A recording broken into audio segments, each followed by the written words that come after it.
Hey folks, welcome to this edition of the Microsoft Cloud News Update. This is where I read the cloud blogs and the Ignite book of news so you don't have to. I'm Carl Kishel. Lots and lots of news this week coming out of Ignite. So let's jump right into it. So you may be familiar with the Ignite book of news. And this is incredibly feature-packed rich with lots and lots of news. If you were to print this out, it's almost 200 pages. Fear not, I am not going to go through everything here. So I've summarized a lot of the more important updates for you, and we'll jump right into those. The first update that really popped out for me out of the book of news was around Azure Orbital. And this is the use of satellite communications to tie in Azure communications and data analytics to the satellite system that's now in preview as part of the Azure platform. So this and all updates that I'll be talking about are in links in the description of this video.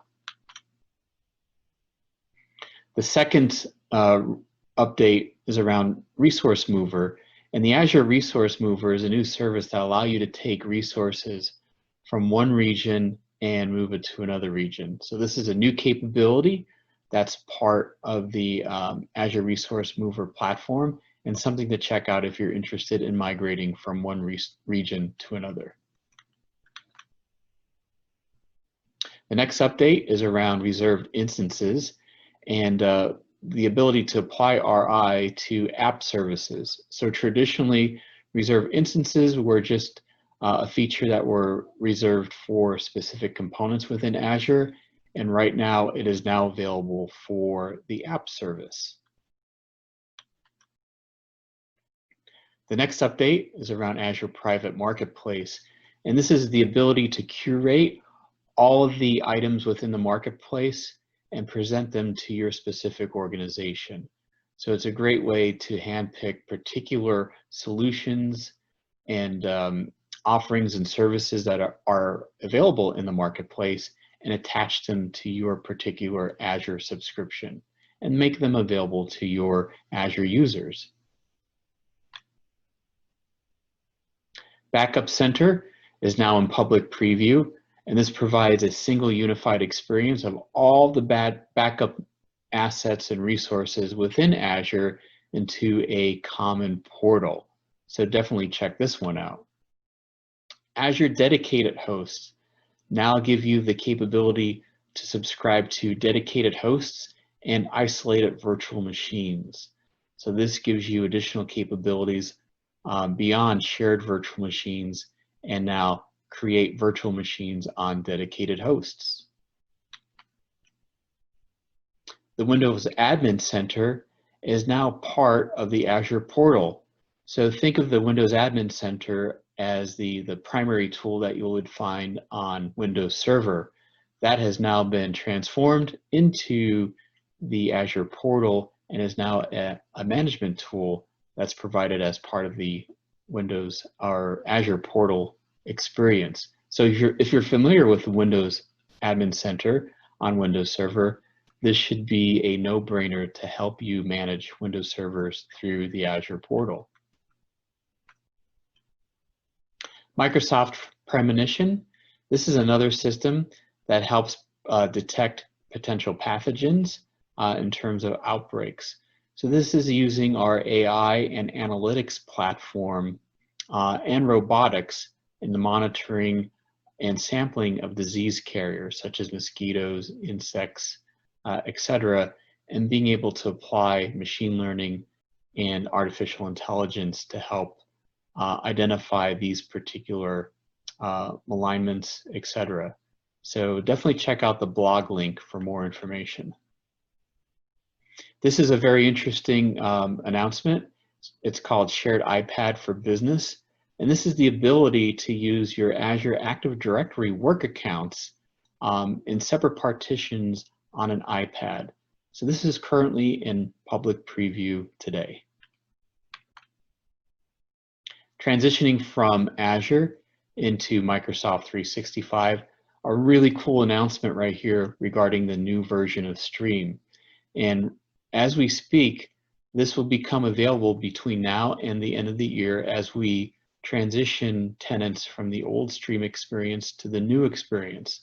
The big benefit here with this new experience is the ability to do external and anonymous sharing. These are two huge requests that have been out there for quite some time, and the new Stream platform will address these. So coming soon to your tenant.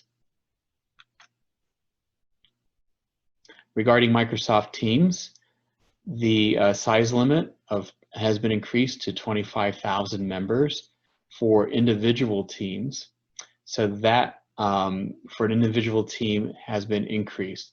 There currently is no limit on the number of people in an entire Teams tenant, and now the ability to add up to 25,000 members per team is coming later this calendar year. Teams custom layouts. This was previously announced in the Teams product group blog post, but this provides the presenter with the capability of defining the layout of a Teams meeting for the participants. So deciding where the focus for the speaker should be, the video, screen sharing, etc.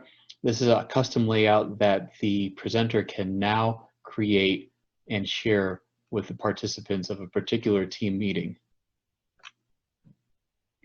Teams breakout rooms, again, this was previously announced.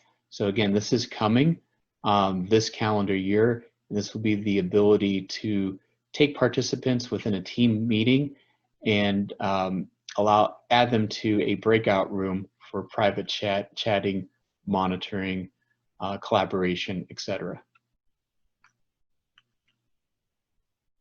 Teams recap. This feature has not been previously announced, and this is the ability for at the end of a meeting, a recap with the meeting recording, transcript, chat files, etc. will be shared automatically with all participants in the meeting, including the details and the chat tab. So this is a great summary and recap feature that will be available to all Teams meetings at the end or conclusion of a meeting.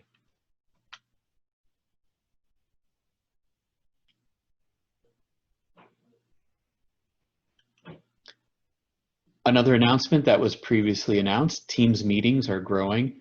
So the ability to support up to 1,000 participants with the full Microsoft Teams meeting experience is now coming soon to you, as well as the ability to add an additional 20,000 participants in a view-only mode. So this will be coming to your Teams tenant by the end of the year. Microsoft Teams Walkie Talkie.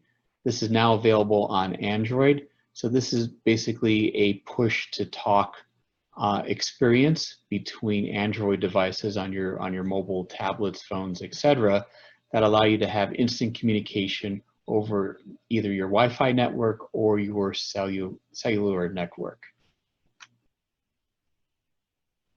And then wrapping up our final news announcements from Ignite. We have these 4 points, and the first 3 are really around some renaming. So Microsoft Defender ATP is now known as Microsoft Defender for Endpoint. Office 365 Advanced Threat Protection, or ATP, is now Microsoft Defender for Office 365. Azure Advanced Threat Protection, or Azure ATP, is now Microsoft Defender Identity.